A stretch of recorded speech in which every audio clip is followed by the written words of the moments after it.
sudah jatuh, tertimpa tangga. Sebuah peribahasa klasik yang kini seringkali menjadi kenyataan pahit dalam ruang sidang ketika seorang korban kejahatan, seseorang yang hartanya dirampas, atau nyawanya diancam, memutuskan untuk melawan. Ia seringkali berdiri di ambang garis tipis, menjadi pahlawan bagi dirinya sendiri, atau menjadi tersangka di mata negara. Fenomena ini bukan sekedar masalah teknis kepolisian. Ini adalah benturan besar antara dua kutub hukum. Di satu sisi ada kepastian hukum yang kaku dan prosedural, di sisi lain ada keadilan substantif yang hidup di nurani masyarakat. Kenapa sistem hukum kita seolah-olah menghukum keberanian? Dalam hukum pidana Indonesia, kita mengenal pasal 49 KUHP yang mengatur tentang nutwir atau pembelaan terpaksa. Secara teori, hukum menjamin bahwa seseorang tidak dapat dipidana jika dia melakukan tindakan untuk membela diri, kehormatan, atau harta benda dari serangan yang seketika itu juga. Tapi, perdebatan hukum dimulai pada syarat-syaratnya yang sangat ketat. Pertama, serangan harus bersifat seketika. Jika serangan sudah berhenti tapi korban tetap mengejar dan membalas, hukum menganggap ancaman telah usai. Kedua, adalah prinsip proporsionalitas. Disinilah letak kerumitannya.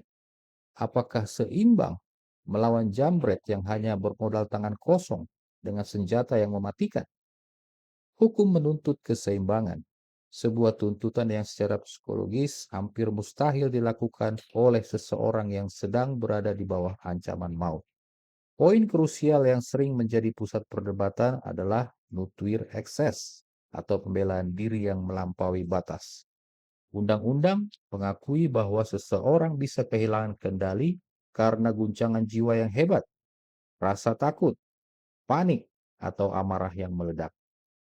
Perdebatan hukumnya adalah sejauh mana guncangan jiwa ini bisa diterima sebagai pembenar.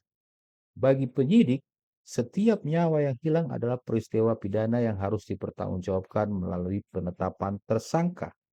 Tetapi bagi para pakar hukum progresif, penetapan tersangka terhadap korban dianggap sebagai bentuk viktimisasi sekunder. Kita memaksa korban untuk membuktikan dirinya tidak bersalah di bawah tekanan hukum, sementara dia baru saja lolos dari maut.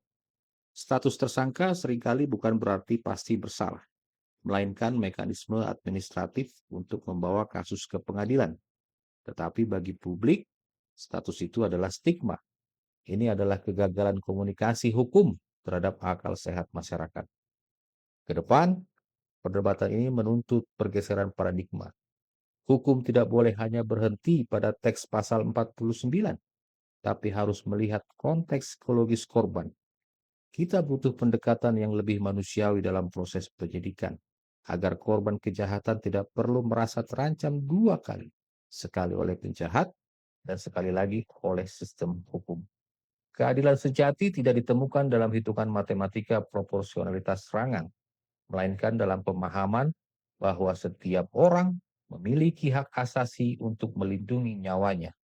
Jangan sampai hukum kita membuat masyarakat takut untuk melawan kejahatan, karena pada akhirnya hukum yang buta terhadap konteks hanya akan melahirkan ketidakadilan yang legal. Sejatinya, tugas hukum bukan hanya menghukum yang bersalah, tapi juga melindungi mereka yang terpaksa bertindak demi kebenaran. Mari kita jaga kejernihan berpikir untuk memisahkan esensi dari sekedar sensasi.